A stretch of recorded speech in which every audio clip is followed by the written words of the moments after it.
आज हमारे देश को आजाद हुए 64 साल हो चुके हैं। ना जाने कितनी ही सरकारें बदल चुकी हैं, कितने ही बजट पास हो चुके हैं और सबका एक ही उद्देश्य रहा है, विकास, विकास और सिर्फ विकास। हमने उतनी ही तेजी से विकास भी किया है।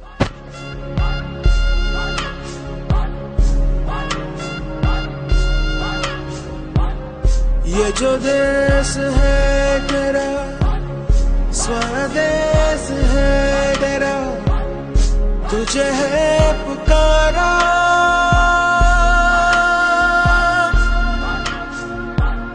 ये वो बंधन है जो कभी टूट नहीं सकता। ये जो आज भारत देश की अर्थव्यवस्था विश्व की दूसरे नंबर की सबसे तेजी से बढ़ने वाली अर्थव्यवस्था है। हमने आईटी सेक्टर में भी अपनी अलग पहचान बनाई है। भारत सरकार का दिया हुआ नारा शाइनिंग इंडिया आज हमें हकीकत लगता है।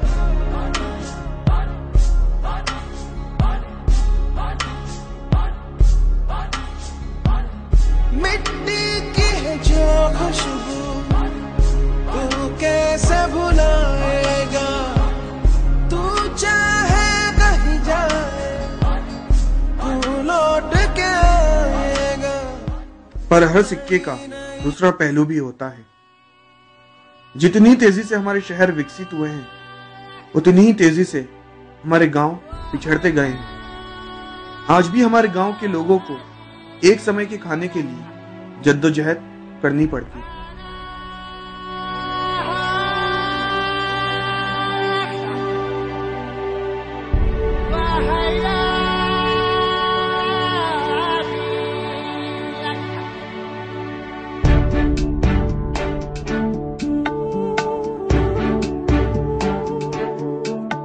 हमारे देश में 10 महान नदियां होते हुए भी आज भी हमारे कई गांव प्यासे हैं।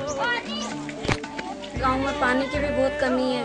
अभी गर्मी में सारा पानी सूख जाएगा, दूर दूर से पानी लाना पड़ता है हमको।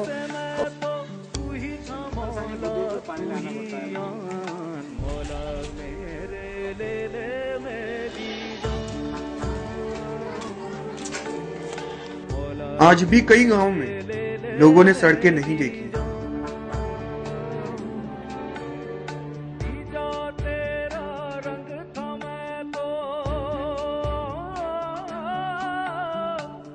दूसरे देशों के मुकाबले हमारे देश में इन्फेंट मोर्टेलिटी रेट कहीं ज्यादा है।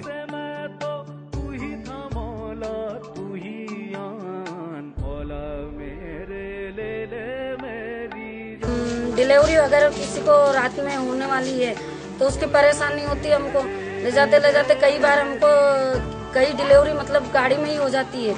इतनी दूर अस्पताल है और कितने ही बीमार पड़ते हैं तो हमको बहुत दिक्कतें आती है। रोड भी ढंग से नहीं है।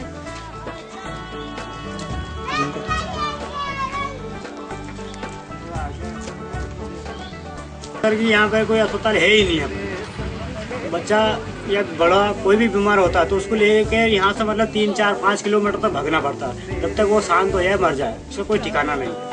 हम लोगों को गरीब इंसान है, हम लोगों को यहाँ पे कोई व्यवस्था नहीं है सर। हम लोगों को इतना व्यवस्था है कि यहाँ पानी की बहुत प्रॉब्लम है। दूसरी बात लाइट ऐसी होती है कभी मिलती ही नहीं। हम लोग ऐसे पढ़ रहे थे जैसे कोई ना यहाँ कोई स्कूल का और ना आंगनवाड़ी खुली तो वो भी कोई उसको गौर नहीं करता है। बच्चे लोग हमारे जाते या नहीं जाते उसको कोई ध्यान नहीं देता। सर भी नहीं आते कई दिन और कभी ऐसे ही बैठ रहे थे खाली स्कूल पीरियड में और कभी तो पढ़ाते नहीं। कभी खाना ढंग से नहीं मिल रहा, रास्ता भी खराब है और बस भी नहीं आ रही। कई दिन से पैदल जाना पड़ता बहुत दूर। वो शौचालय भी ठीक से नहीं है, दूर जाना पड़ता है शौचालय में। पानी की व्यवस्था पूरी तरह से नहीं है। अब तो सरकार की बातों पर भी हंसी आती है। वो नेता जो करोड़ों के ऑफिस में बैठकर लाखों की तनख्वाह लेता है, वो भला एक गरीब नागरिक की स्थिति का अंदाजा कैसे लगा सकता है। शौचालय हमारा बना पर वो भी उससे साइड नहीं है। हम लोग को सब बाहर जाना पड़ता है। यहाँ से वहाँ तक हमारा मतलब सिटी बनने वाला। कोई हमको भगाता, कोई क्या करता, बहुत परेशानी है। हमको कोई जानकारी दिखाता नहीं। इस मामले में न गवर्नमेंट से क्या सुविधा मिलती है हम लोगों को मालूम नहीं है। किसी के घर पे शौचालय किसी के घर पे नहीं है, तो हमें दूर जाना पड़ता है, किसी के खेत में भी जाना पड़ता है तो खेत वाला भगा देता है, और रास्ते के पास जाते हैं तो बार बार खड़ा होने की परेशानी आती है। सरकार इन योजनाओं को लागू करने के लिए इतना पैसा खर्च करती है तो उसको सही इस्तेमाल में लाने के लिए कड़े कायदे कानून क्यों नहीं अपनाती? ये सवाल ना सिर्फ मेरा है जबकि हर हिंदुस्तानी का है। आइए जानते हैं एक गांव के नागरिक के दर्द को। क्या प्रॉब्लम है और क्या नहीं है, कोई जानकारी लेने कोई आता नहीं है, इसलिए हमको पता नहीं चलता कि क्या व्यवस्था करती गवर्नमेंट। हम गरीब इंसान को, हम लोग गरीब है तो हम लोग को ये जानकारी मिलती नहीं, तो हम कैसे आगे बढ़े? कुछ मामले प्रॉब्लम नहीं। गांव में मजदूरी भी कम चलती है, मजदूरी भी ठीक से नहीं चलती, और मजदूरी भी कम है और महंगाई ज़्यादा है, तो इंसान थोड़ा हमारे मतलब गवर्नमेंट को सोचना चाहिए हमारे प्रति कि क्या करना चाहिए क्या नहीं। हमारे गांव में रोड की भी सुविधा नहीं है और शौचालय भी नहीं है, पानी भी नहीं है और ना लाइट है। इसलिए हम लोगों को कुछ जानकारी है ही नहीं और ना कुछ हमारे यहाँ गांव में रहता, इसलिए हम लोग बोलते हैं कि हमारे गांव में कोई व्यवस्था बने तो हम लोग को अच्छा। अब आप ही बताएं, इन बच्चों के भविष्य का क्या हो? इसकी चिंता ना केवल भारत सरकार को होना चाहिए जबकि हर उस नागरिक को होना चाहिए जो कि भारत देश में रहता है। जय हिंद, जय भारत।